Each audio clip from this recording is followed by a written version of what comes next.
Two monsters enter. One monster leaves. Two monsters enter. One monster leaves. I can hear you. Two monsters enter. One monster leaves. Two monsters enter. One monster leaves. Two monsters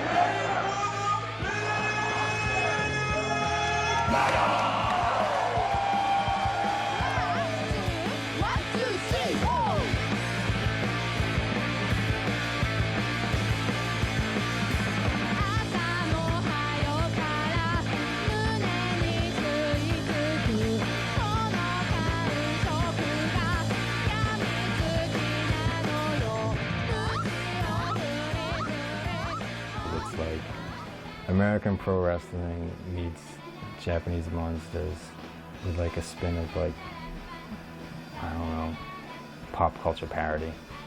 It is essentially like a composition of a bunch of people's ideas that merge together to form a very chaotic but very interesting event, very interesting world. If it was just wrestling, it would be really boring. If it was just, like kaiju monsters destroying a building, over and over, it would be kind of boring too. So we try to put together these elaborate shows that embrace all of entertainment. They all come from like weird, independent, athletic backgrounds, but no one went to wrestling school. We don't know anything about the art of wrestling. We're gonna run out here.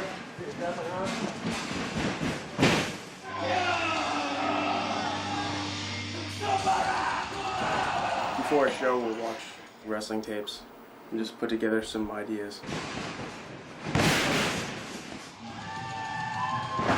But usually it doesn't go 100% as you plan it. I think the biggest problem is that these suits are not conducive at all to wrestling. So there's all these creative problems that come up, like Randy makes them to look good, but he doesn't make them to be necessarily agile or even so you can see. Because some of them, like the eye holes will be, way over here, so all you have is peripheral vision. He doesn't pretend to be a nice guy because he isn't! Dr. Cube!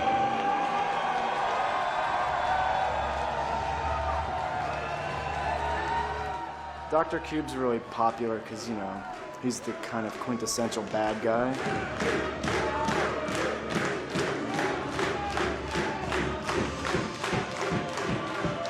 Dr. Cube he's an icon, and he's a great villain. There's got to be someone you hate that does bad things, and Cube fulfills that purpose.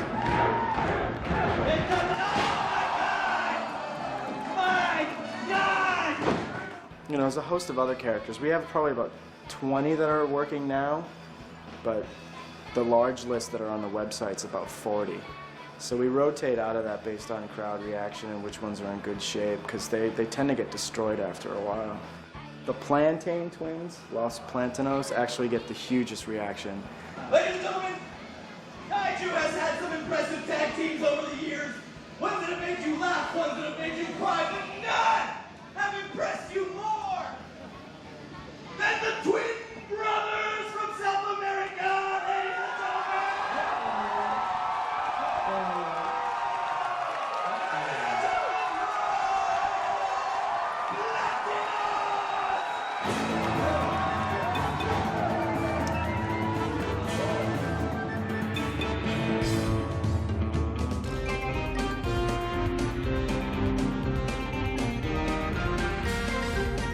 I love the Plantains. The Plantains have good people that play them, and they're very funny. And that adds so much to their character.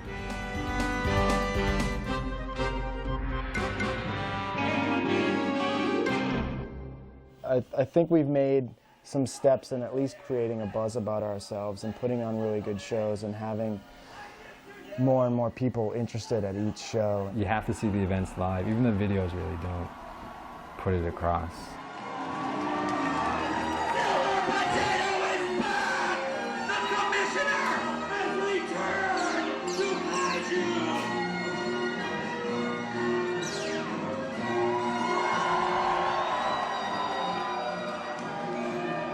commissioner has returned. He is restoring law. That is not safe.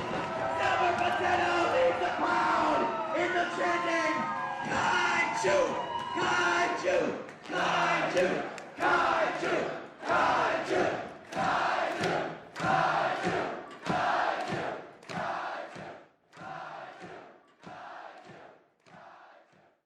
Kaiju. When you've got the hunger of a giant city-crushing monster, it's been interesting to see this general motion of Eastern influences coming to the West.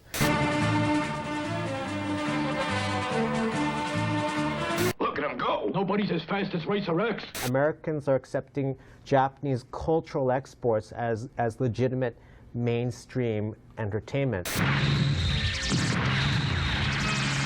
It's getting so much recognition. People are aware that, hey, there is this thing called Japanese animation.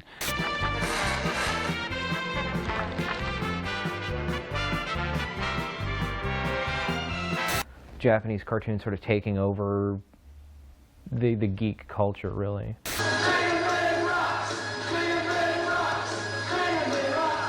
Everybody loves Sailor Moon? I mean, I see people dressed up real kind of like Star Wars like.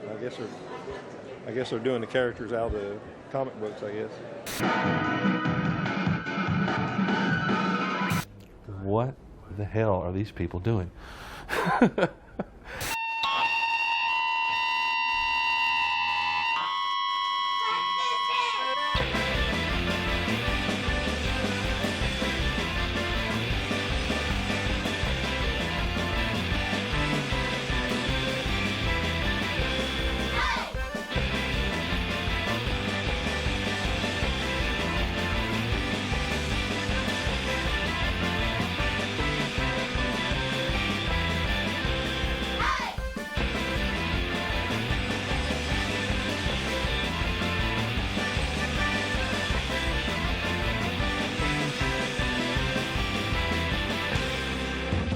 Otaku means obsessive nerd. It is not a positive word. No matter what you've heard, it's not a positive word. I believe otaku is pretty much someone who really likes to watch a lot of anime and just has fun doing it. Otaku is a description of a person that would go beyond the lengths of any normal person to pursue their interests of choice. You put this obsession before anything else. You put it before sleep. You put it before eating. You put it before your livelihood. You would die for this. The direct translation of the word otaku is it's a very polite form of the term you, as in you and I you, and it was used by some fans, some very hardcore fans in Japan, to refer to each other in this odd, polite form, and then it just kind of took on a life of its own. In Japan, it had a rather negative connotation. It meant people, males, invariably males, who were obsessive. They were geeks, almost a little perverted, maybe a little dangerous. It wasn't a good term at all. The Japanese media uses the word in a negative way to refer to kind of creepy people. People very introverted, don't leave. It is a person who is a hermit. That has a very negative connotation in Japanese circles or in Japan itself. You would never say, I am an otaku in Japan, at least not to normal folk. So I've talked to some Japanese people and they say that, and I say that I'm an otaku, and they go, why? And I tell them that the word in English in America does not have the meaning it means in Japan. Here in America, we have taken that concept and inverted it, where being called an otaku is almost like a badge of honor. It's like, yes, I am an otaku and I'm proud of it. In the U.S., otaku is generally a good thing. I call myself an otaku. I'm an anime fan. In the United States, people started hearing the word much later, so they just associated it with being a fan. I think there's a great confusion over what the word means. And then, of course, when you tell people what otaku means, and the connotations there are. They're like, well, this is America, this isn't Japan, so we can make it mean whatever we want. Like, it doesn't work like that. Yeah, so I want to learn the language, but I want to do with it whatever I want to do with it. I'm going to make them, you know, I mean, you can make Nazi be a good word. In the United States, it's viewed as being healthy, as having these hobbies, and in the anime community, because a lot of people pride themselves as being part of a subculture, they like to be called an otaku because, you know, that shows their dedication to the genre. It's a bad word. Quit calling yourself that. I go by the DJ name Johnny Otaku. Hardest working anime fan in the Tennessee Valley, and damn proud of it. Get up, stand up, and grab everybody to the radio. It's 10 o'clock, which means the 91 Rocks Sushi Bar is now open. For the next 30 minutes, I will be playing you some of your favorite music from a lot of your favorite animes, such as Ranma, Tenchi, Sailor Moon, Dragon Ball Z, Gundam Wing, and many others. But of course, you know, my overall goal is to someday be an anime voice actor. Hi, this is Captain Porno Hair with the weather. Currently it's 67 degrees outside. Look for partly cloudy skies, clearing off today, tonight, and tomorrow. I really don't have the kind of, I guess you could say, the kind of voice that I would like to have. I try to work at it every day.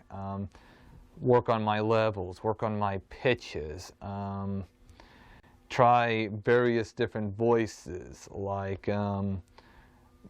doing Peter Yorn from Life on a Chain. I live on a chain, and oh, I get a bottle of whiskey.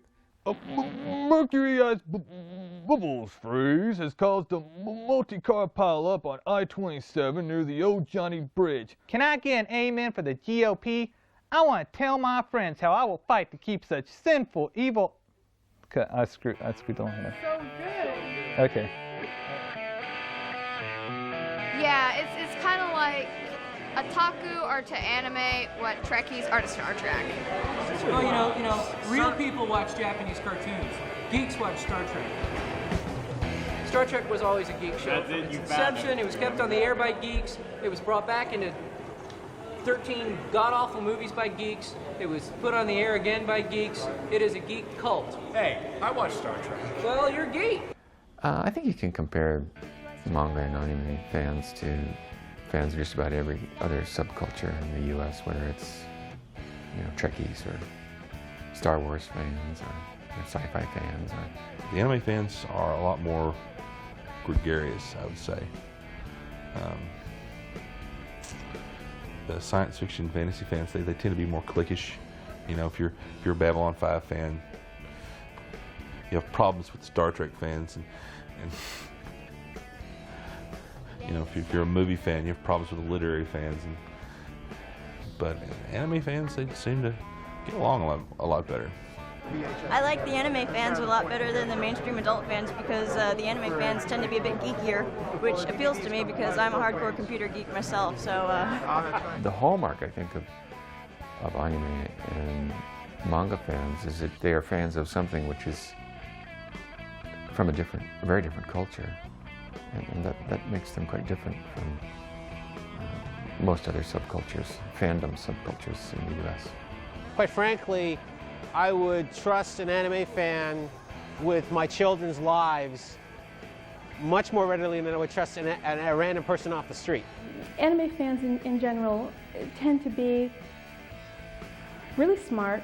A lot of times they're kind of alienated. They don't feel as though in some way they're really connected to the popular culture. They tend to think Britney Spears is the Antichrist. They hate the networks on general principle. They dislike American animation because they see it as maybe a sellout. They're very brilliant. They know more than I do. They know every show I've done. And I go, oh, I remember that. I've truly forgotten half the things I've done. They remember everything. They know dialogue from the shows. It's very exciting. And I said, oh my gosh, they are so bright and so educated. They have a passion for it, a definite passion. I think people think, anime convention goers or just convention goers in general as being weird. It's not so much weird as it's a passion they have, and it provides an outlet in their life.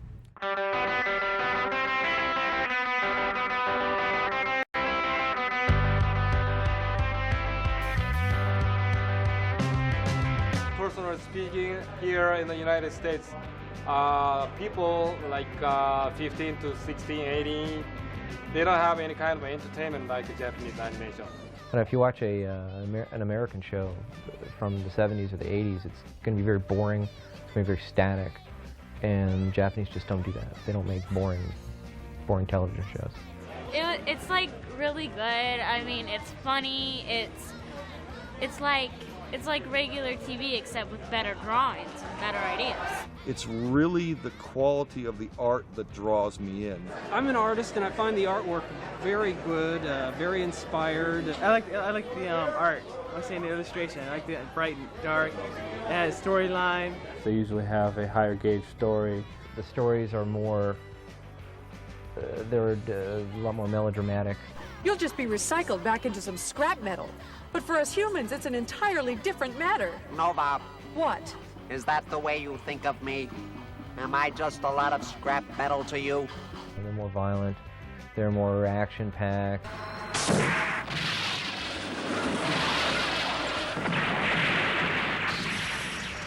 Mostly the comedic variations of them. I like the ones that give you a good laugh. Zarcadia. That does have a nice sound, doesn't it?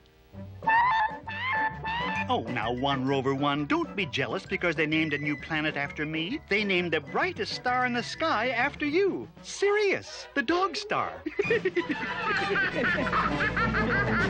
One of the high selling points of anime, and not to be too simplistic, is that the Japanese creators treat their audiences as though they have brains.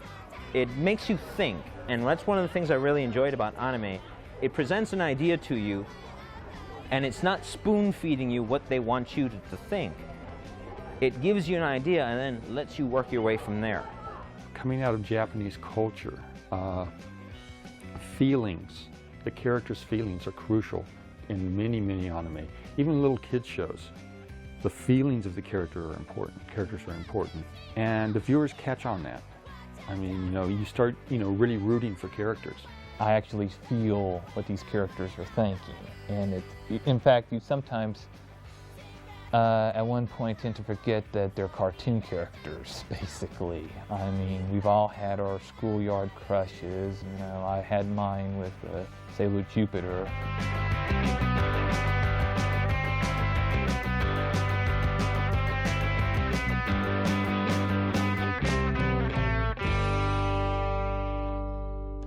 Anime has been the next big thing probably since 1963.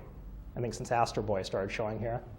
The way anime came to America first was that the Japanese animation industry had started in the late 1950s doing theatrical cartoons, sort of the Japanese equivalent of the Disney theatrical cartoons, except that they were based on Oriental folk tales rather than the Grimm folk tales, and there was Alakazam the Great and Panda and the Magic Serpent and one or two others that were shown in I guess between 1960 and 1965, and they all pretty much failed commercially. They were not successful. In the 1960s, it was very common to see anime on television and on network television. They didn't have cable in those days. So it was being seen proportionally by a much larger percentage of Americans. This is why any stand-up comedian in the country can do a joke about Speed Racer, and people are going to get it. Speed Racer is a strange, hardcore anime show, and yet everyone in America knows what you mean by it.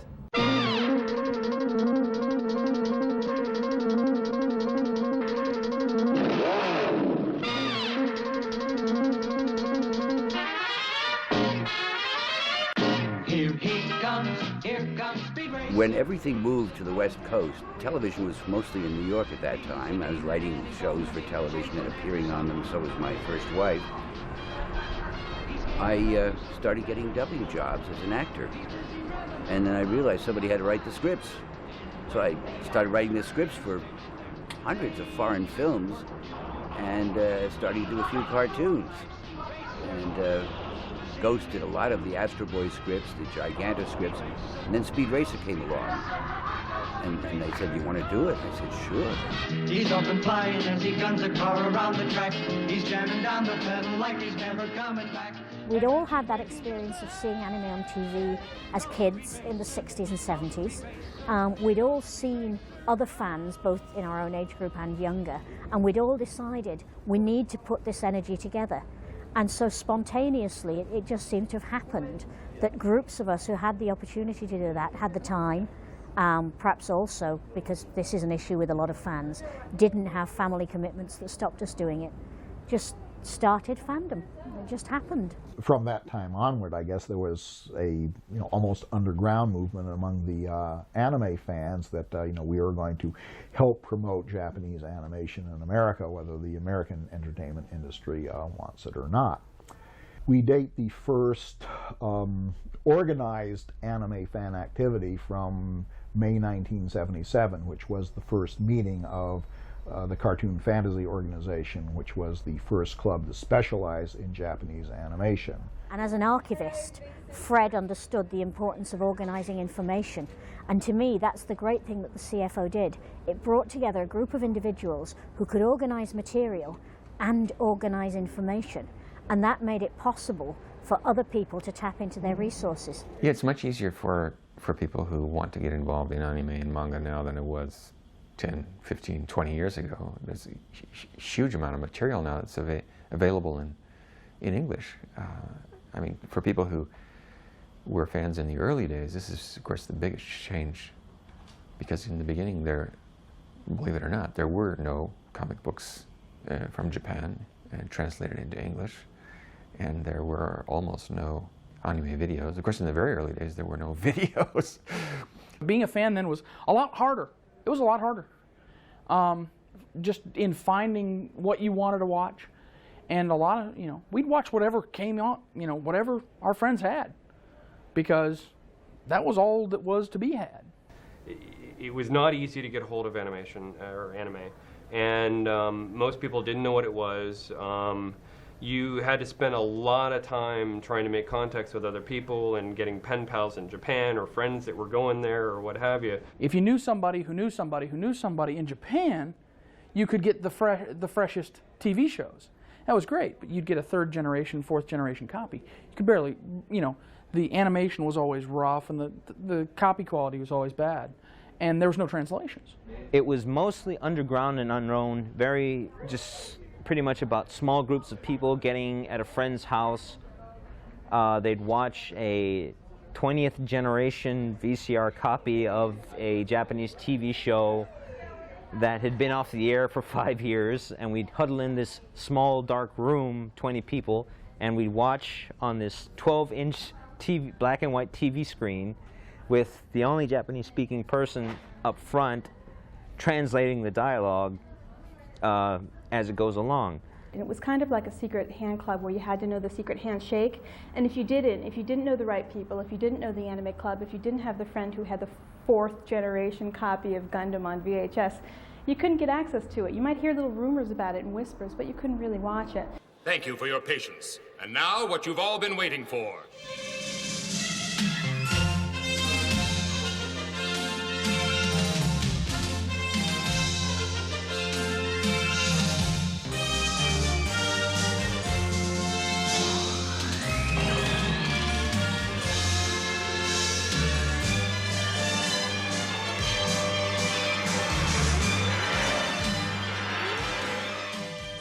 Robotech was one of the real, watersheds or key events. That came along in 1984 and 85. Carl Macek was essentially the guy who made it happen. I saw the potential of bringing something like this into the country and, exposing it to a larger audience than 25 guys in a room on a reel-to-reel tape recorder. There was a gray market of importation of toys and model kits and stuff, and I thought that it would be a cool way to increase the awareness and the sale of this product in the States, to have animation available for fans to look at in English. It's almost as if you pilots think that it's all some kind of wonderful game that you're playing when you go up in those Veritechs. It has never been a game, Claudia. Maybe someday you'll understand that. I was, by necessity, forced to create this Robotech thing, which is an original work, which is kind of a weird thing. It's where you take found footage and you just kind of look at it and then construct a story around it and kind of make it happen, which is what we did. And that was the origin, I think, of a lot of people's awareness of anime in the United States. When Robotech got on television, it was extraordinarily popular. And there were actual Robotech conventions that were created. And I remember going to the very first Robotech convention in San Francisco, and there were about 8,000 people in attendance. It was huge. And I didn't talk until middle day on Saturday, and they had a huge auditorium. There must have been 2,500 people in this auditorium, totally filled to capacity. And they were completely silent. And no matter what I said, it was like great. Like I thought I was like this amazing, you know, personality that they wanted to deal with. George Lucas or, you know, Gene Roddenberry come down to talk to them. And I explained to them that, you know, all I did was take this stuff and, you know, write a new story to it. And, you know, you should be thankful that these animators were cool enough to do really cool stuff. And I would nod a tip of the hat to these guys that created the animation originally, and then, you know, see how we had readapted the story into English. Immediately afterwards, somebody printed a pamphlet and started to call me the Antichrist, because they thought that I was like some guy that, like the Jim Jones of animation, that I could like manipulate all these people. Because it was really eerie. There was like, you know, 2,000 people and no one was talking. Just everything I said was like, oh, you know, it was like an awe-inspiring deal. And then it kind of turned sour because people started to realize, hey, wait, he didn't really do this stuff. It's actually Japanese animation guys. And I kept saying it all the time, as I was like hiding the fact that this was done. A lot of people are going to be very upset. I sure hope that people's misunderstanding doesn't turn into an all-out rebellion. So it kind of turned sour on me, and I saw the dark side of fandom. Macek said, hey, the main thing is to get this stuff on American television, to expose it to the general American public. Then we can worry about going back and doing, you know, absolutely faithful versions. You know, some of the fans listened to this, other fans didn't. And Macek actually got death threats from some fans who were accusing him of debasing and corrupting the original Japanese artistic creations. Is this any way to show your appreciation? How can anyone be expected to be grateful? People would track me down and threaten my life. They would make posters up and put these little slogans on there saying that you raped our daughters and killed our mothers, and you know, we know where you live and we'll find you and track you down. I mean, it's really, you know, they would make dartboards and in the cons and stuff. It really was, you know, people would have targets, my face on with targets on them and stuff. So I became the object of fan scorn. This is also something that became sort of a cause célèbre in fandom. You know, whether the anime fan should help try to promote anime to make it accessible to the general public, or whether it should continue to be a small cult thing that only the fans would realize the you know, true value of. The initial reaction was jealousy and anger that someone other than them has exposed anime to a larger audience. I think that they wanted to be the ones to uncover this gem. After this experience, this is one of the things that convinced Macek personally that the American TV and movie industry were throwing away a big possibility.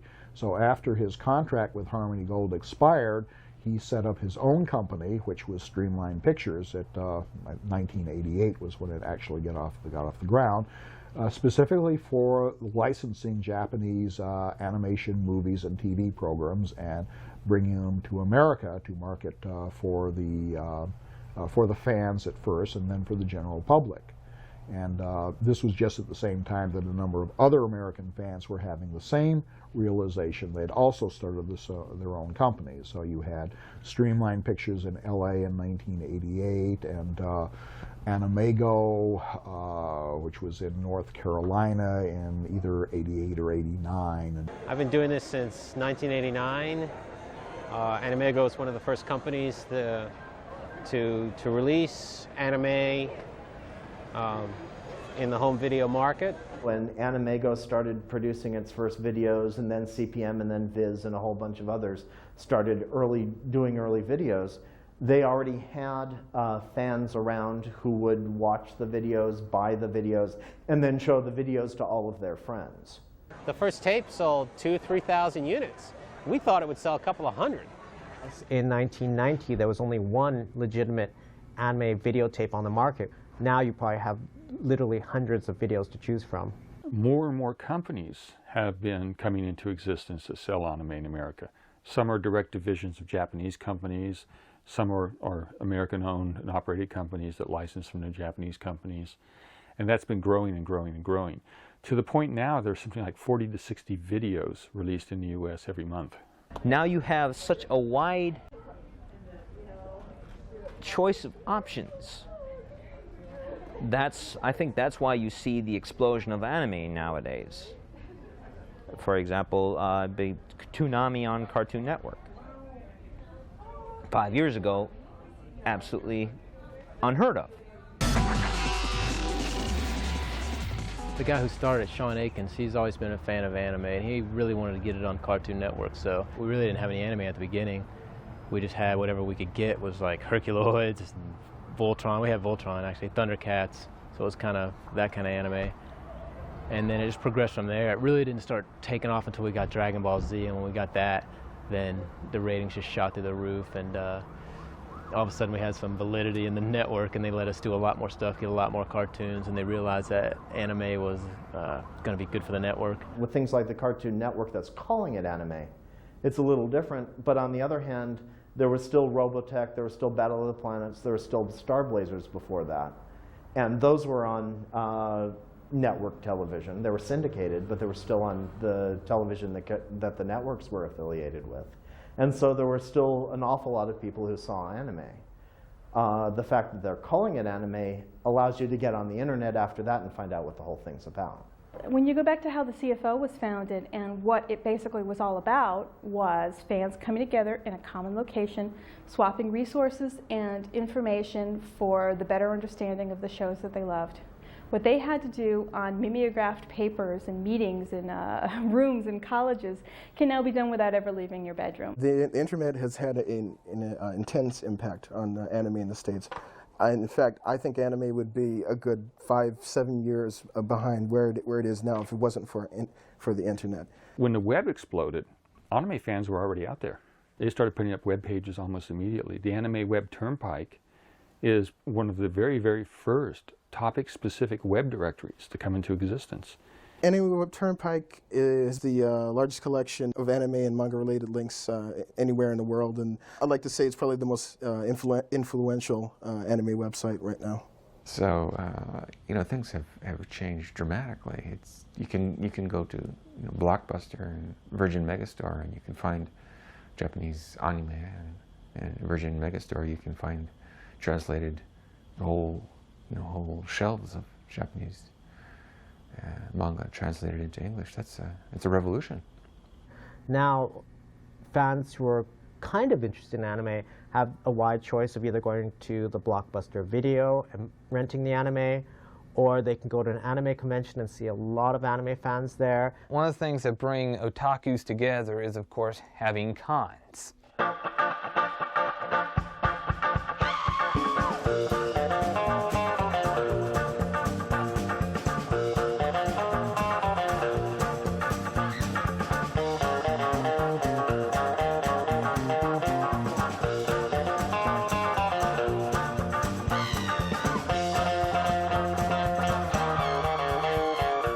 Anime conventions, they serve the same purposes as other social gatherings for people to get together, often people who don't see each other the rest of the year. Primarily, you get together with a whole bunch of people in one place. You can share information in a variety of ways. It could be going to a viewing room and seeing a title you've never seen before, meeting up with someone who you've never met face-to-face because you've been part of a discussion group online for a long time, but you've never seen the person physically. Some of them go just to buy stuff in the dealer's room, some of them go to cosplay, some of them go to see their friends, which is a big reason for me to go to a con, because I can't think of anything else I need to buy. It's like, well, I'd rather pay rent. If not for the matter of expose yourself more to anime, you expose yourself to newer people. You get, New and interesting people. yeah, well, yeah, well, you get to meet newer people. It's more or less an experience. Basically, we're supposed to be there to have fun without fear or persecution or anything like that, because basically we get that roughly maybe 5-6 days a week. Again, the Western mentality of cartoons and comics being for kids, and us, for the most part, being late teen or young adults, we were very often chastised for that. So that's why we were very seclusive about it. But when the anime convention came around, it was a rallying point for us, and it just simply grew from there, because now we said, oh, all these people, it's like all these people just like me like the same stuff I do. This is cool. I mean, this is fun. From about the end of the 1970s through most of the 1980s, there were not separate anime conventions. They were sort of piggybacked along on a science fiction convention or a comics convention. A lot of the anime fans would join these science fiction or comics conventions, mainly just for the anime programs. And then around the end of the 1980s, the anime fans said, hey, there's enough of us, we ought to have our own separate anime conventions. When the anime convention, Anime Con 91, first started, it was a beacon call to all anime fans. It's like no longer were we isolated to just a small group that we had in this room. We now went to a central location that was focused on this theme. The year after that, the Anime Expo started, and that's become an annual convention since then. When we started Anime Expo, it was pretty much just Expo and A-Con. I think the original A-Con had about 400 in attendance, had some guests from California and such. It went very well. And eventually became a point, well, they did it. I mean, we could probably do it here. And it's just grown from that point on. That's why I think why you see so many conventions going on nowadays. Then about, say, 1995 or 96 or 97, you started having all of these other conventions like Otaku-Con and Katsu-Con and Anime North, Anime Central. Anime Expo, Otakon, Katsu-Con, Neko-Con, Project A-Con, Nandes-Con, Anime Week in Atlanta. The list goes on and on and on.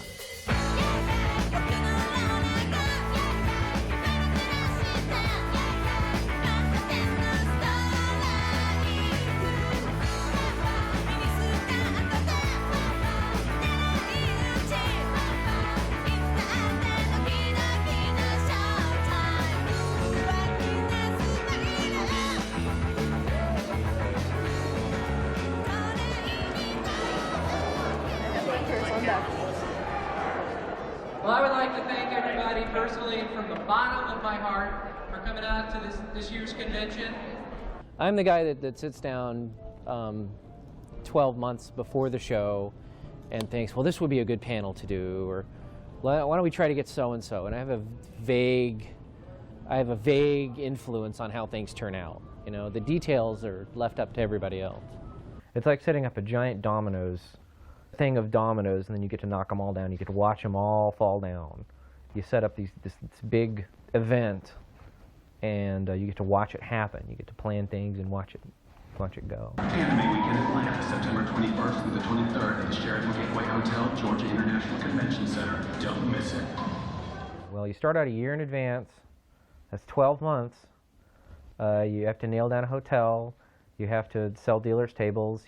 You got to get guests. But other than that, it's a matter of finding the right people to do jobs.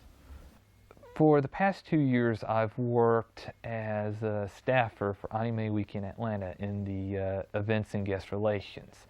Basically, all I've been doing is running around and making sure that everything is running semi-kosher. Yeah, I was wearing sandals this afternoon, lifting my feet all to hell. You need people who are willing to take time out of their lives in order to put something like this together. You know, it's not just the events people, it's, you know, registration, con suite, people running the video rooms. All that requires a lot of hands. So that's usually one of the reasons why people staff. It's sort of, I guess you could feel, their contribution to the subculture. and everybody has a good time. It's amazing. It's the big kick, making people happy. There's nothing quite like the rush of being in front of a crowd of people at, say, opening ceremonies or cosplay at your convention, where you know that you played a major role in bringing together all these fans together for something they all love and are very passionate about. And that's a really good feeling. One of the things I like about the subculture is the fact people whom we consider guests and celebrities are really Joes and Janes just like you and me.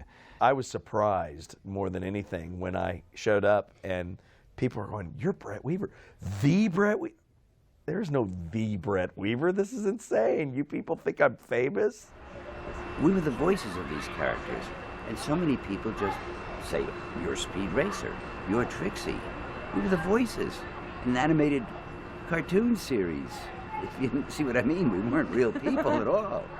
So to come to cons like this one and see the reaction of fans is wonderful, because you sort of do the job and move on, and this way you get to see how much your work is appreciated and how much fun and joy people get out of it. It's a very big ego boost, you might say, or a nice feeling when fans say, "I love the work you do." Anime cons are kind of like, for me, like where, you know, like Cheers, you know. I'd walk in and it's like, Steve, like Norm, so where everybody knows your name, so it's like,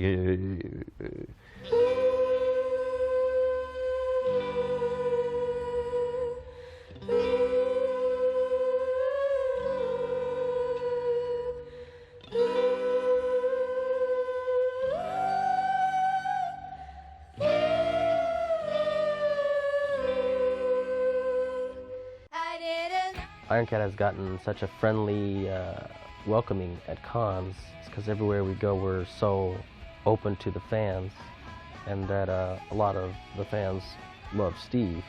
Steve is different from a lot of industry folk. You just have to walk up to him and say, you know, "Hey, how you doing?" You know, and just keep talking, and he loves it. And I think that's why people love Steve, is he's industry, he's up there, he's a guest, and he's so approachable. I went to my first show, setting up an art display, and these kids dressed up in Akira costumes and whatnot were sitting up next to me, and they looked at my stuff that I was putting up. And I was putting my work materials up and like stuff that I used, and they go like, "Wow, that's a really cool collection. How long did it take you to collect it?" And I said, "This isn't my collection. This is my work stuff." You know, when I said that, you know, 3 of them dropped on the floor, started going, "We're not worthy, we're not worthy." I looked at that and said, "Oh my God, I'm out of here." And I ran, I stood up, people announced my name during opening ceremonies, and something just kind of snapped in me. It was like, people were politely clapping, but I thought, man, wait a minute, no. I stood up and then I started doing this. And then the crowd got louder and louder and louder until it was a great big crescendo of cheers. And after that, I realized, oh man, no. I just totally went against everything that I said I was going to be. So after that, Katsucon 1 just basically hooked me into the whole thing. And it's been one wild ride ever since. Good evening, everyone. Thank you for coming to the first annual American Otaku Friars Roast, roasting Steve Bennett. The first Otaku Anime Con Friars Roast. I was the unfortunate, or maybe fortunate, victim of the very first one ever held in animation convention attending history. This is the guy that is so great that back in California, where we don't see him but maybe once or twice a year, this guy dominates conversation from 3,000 miles away without even being there, without even taking part in the conversation. That's how great this man is. And you know what? His ego is about that great, too, because it casts the shadow across the land. It was a lot of fun. These people that came there to get a meal and see who the hell this Steve Bennett is getting tripped, I think they left with their money's worth. Now, I have to warn you that Hooters with Steve is like, it's a religion. It's like a 3 to 4 hour experience each time. Oh gosh, he has an album of every Hooters he goes to. He's got pictures of every single waitress. San Diego, this was Richmond, I believe, and then up in New York, Iowa.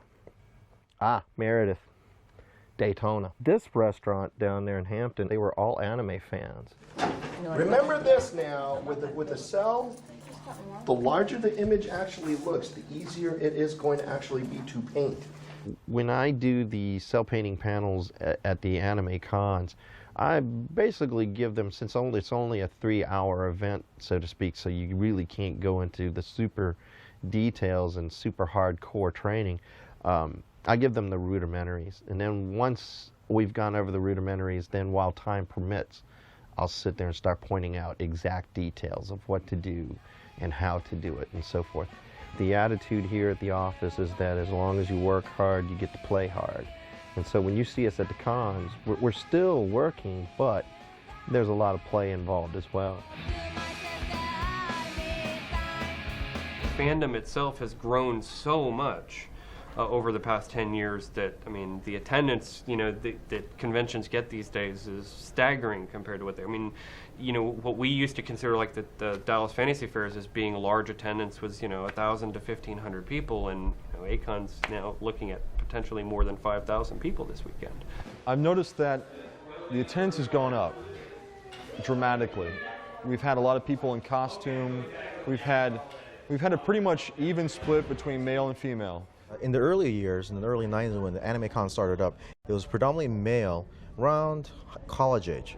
But as time went on, I'm noticing that the demographics have shifted from being male-dominated to being almost a 50-50 male-female ratio. You have girls now coming into fandom.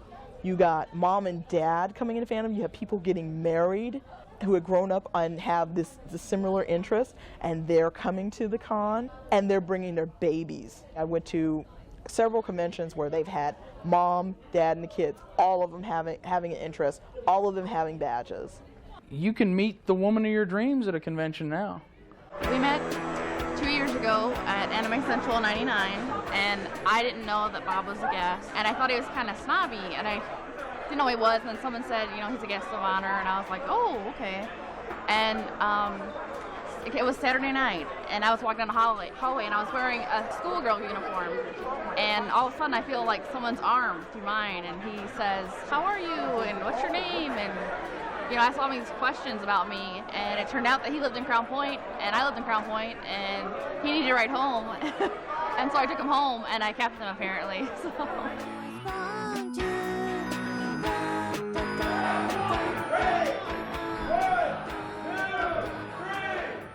I know it's the first wedding at a convention. Very first?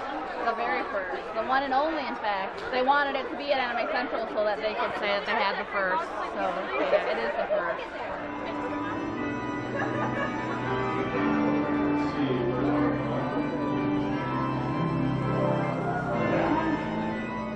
By the authority vested in me to speak on behalf of the community of wisdom and law, let it be known to all that from this moment on, in the eyes of God, as well as the eyes of humanity, Robert and Emily are now husband and wife. Kiss the bride, Rob.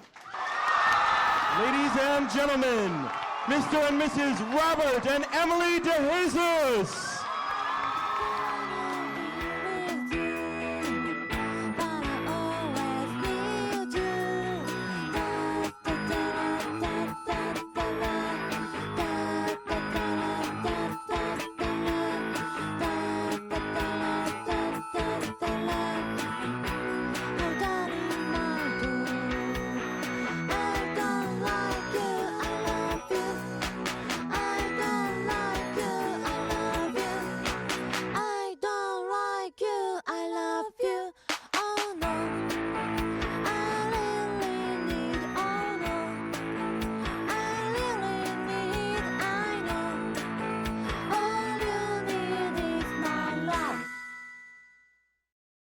We used to be a catch-all, but now anime conventions are starting to break down into more specific shows or genres. So you have anime conventions which are purely fan-based and they focus on specific fans. Well, this was actually an idea that was concocted quite a few years ago, about 4 or 5 years ago, after Yaoi actually hit the internet. After we found the site, we found out there is actually a following in this fandom, and how we watched it grow, we decided that it would be interesting to actually put faces to the names we've been gathering up on mailing lists. This is its first year, and it's pretty much an outgrowth of the fans wanting to get together and celebrate a subgenre that they like that isn't really represented much in general anime conventions. Considering yaoi is basically a gay type of thing in animation, we thought that San Francisco would be the ideal location for it. Yaoi is, what they do is they take characters from established anime and they pair them up differently usually than is intended in the canon applications. It's manga and anime that focus on men having relationships with men, and it's meant for women to enjoy. I know for me, as a woman, it's a big turn on to see pretty long-haired guys doing it with other pretty long-haired guys. I think that the fact that it is over 18 only, because of the mature subject matter we're dealing with, yaoi is, you know, in some people's eyes, it's not art, it's pornography. So it's very adult-oriented material for the most part.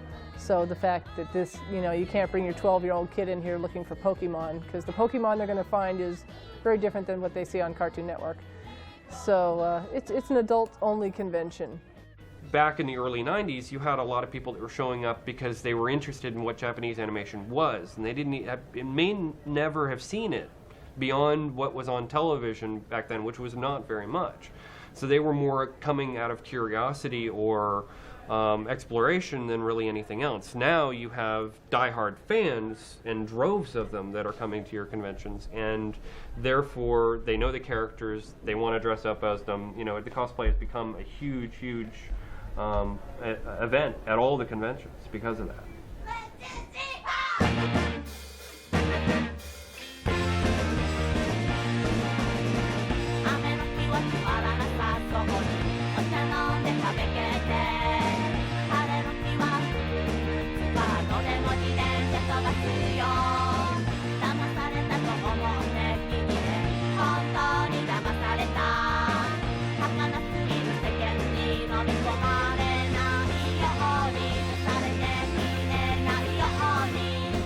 Basically participating in this, I guess, cosplay, I guess it is. It's like a costume party where ones circulate and talk with one another, and judges will judge us as to how we portray our characters. Personally, I'm a little scared. Oh, don't worry about it. Anyway, where's the food? I was told there was actually food here. Well, don't look at me. I don't know my way around. Cosplay is both the costuming and the play, a performance as characters with any unique angles you want to put on it. You can do it for laughs. A lot of them are done for humor.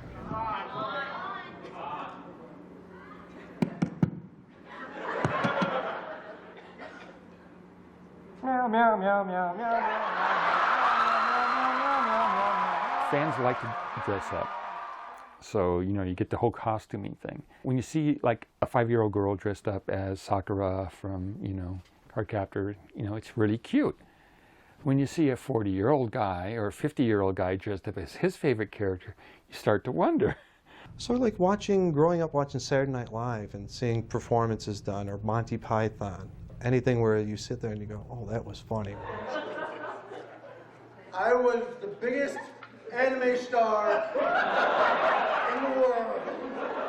It's, I guess, an aspect that people dress up as who they'd like to, or who they admire, or maybe just, hey, I've never been a fox, I'll be a fox.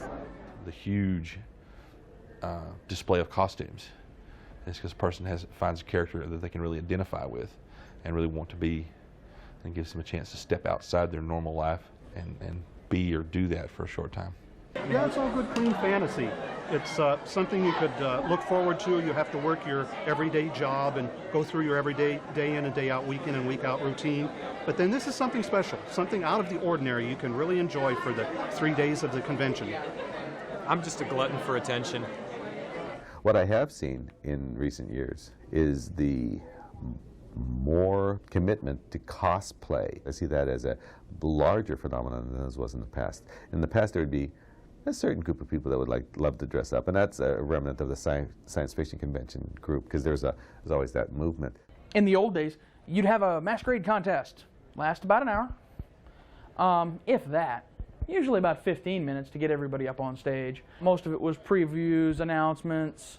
Generally, people were there to sort of see the announcements, and then there would be a dance afterwards. It would all be one event. I'd like to start the Anime Expo 92 costume contest and masquerade. And I'd like to introduce our host for the costume contest, Lord Gargoyle of Atlantis, Neo Atlantis. Ladies and gentlemen, thank you very much for that very warm reception. You had a costume, you had a skit, you had an idea. There's the stage, there's the mic. You got 5 minutes or however long you think. Go up there and have a ball. That was the early days. It's nothing like that now. Otacon's cosplay had only 8 kids, and now, my God, geez, number 172, number 173. Oh Lord, when is this going to end? You know, Nowadays, masquerades are lasting 2-3 hours, and you're seeing a level of costuming that I think some Hollywood costumers would love to see.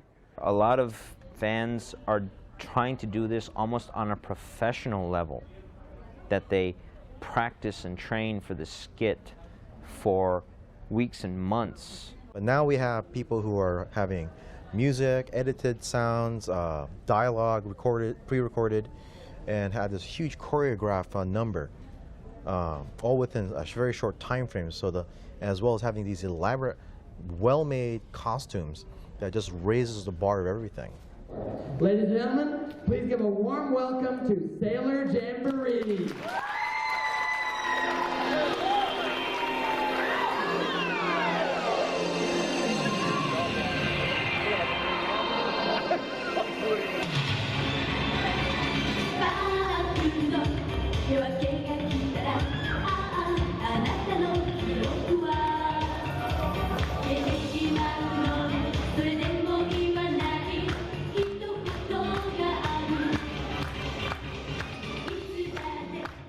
Basically, we are a cosplay group, a very large one. We have about 20 members right now. We focus mostly on Sailor Moon and also the Sailor Moon musicals. So all of our costumes are based off of basically Sailor Moon. We're all girls, and a lot of fans are male, so go figure.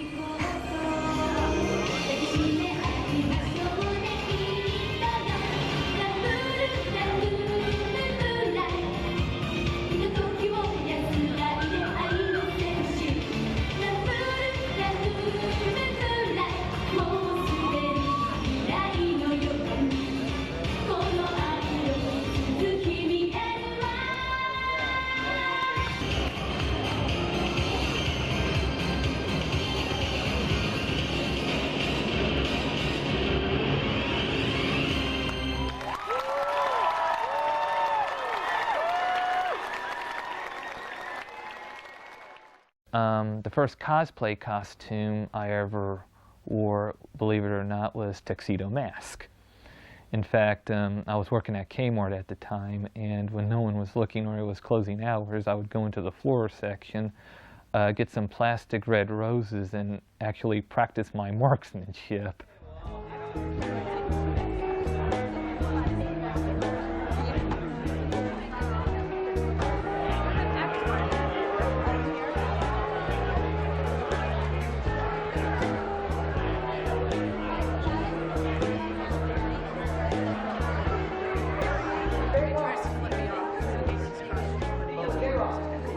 Well, I'm in partial costume. I mean, you'll see a lot more of me during cosplay tonight, trust me. There's some political commentary that's in the works about this whole cosplay thing. Some of the people that are running it kind of brink with the stench of hypocrisy.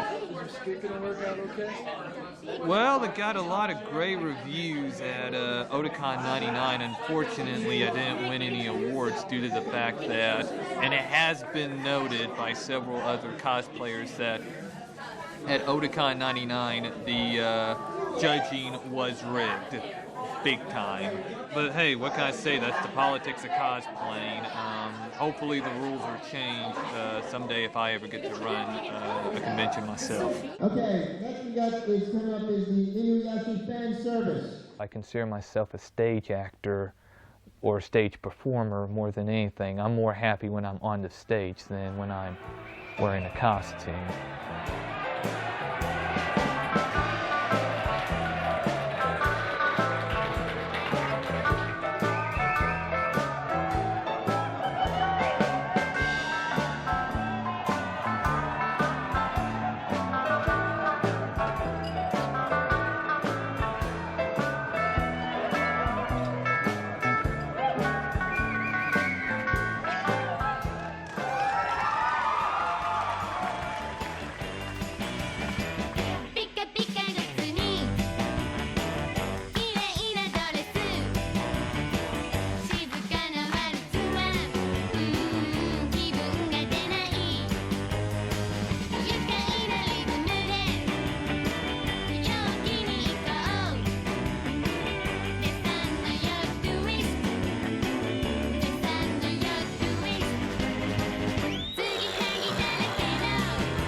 For attaining the ranking of Best Individual Presentation, oh Lord. Yeah, it was rigged. It was rigged.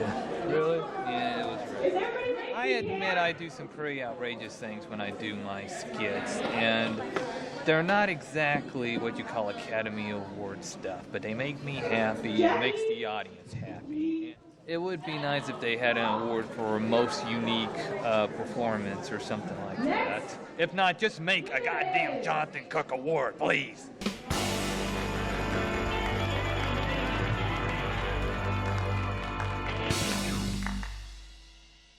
You guys look on the web, it's like every convention website you see is going to be pictures of people in costumes. Nothing but. Here's what happened at the con. A lot of people dressed up like anime characters. When people say Japanese animation, they're thinking, oh, those guys who dress up in Sailor Moon outfits and the girls who dress up like video game characters, that's Japanese animation fandom. It's like, no, it is not.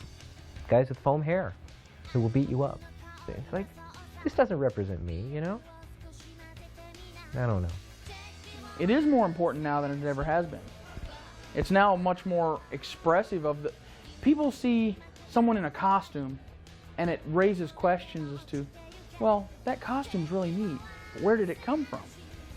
And the questions lead to answers, leads to exposure, leads to an expansion of the entire genre and building of the fan base. So fandom now has gotten big enough that it kind of has its own, you know, identity in a sense, and brings in, simply welcomes in the newer fans. I think it may be frustrating for some of the original fans who got into these scenes because they were looking for an alternative, because in many ways anime and manga format are on the verge of becoming almost sort of a mainstream format in the United States. So, parents always tell us, you have no idea how easy you have it off from when I had it. And that adage has gone on into the anime industry. It's very true. I have a tendency to get sort of old and crotchety and say, well, in my day, we didn't have subtitled videos on the shelves of Blockbuster.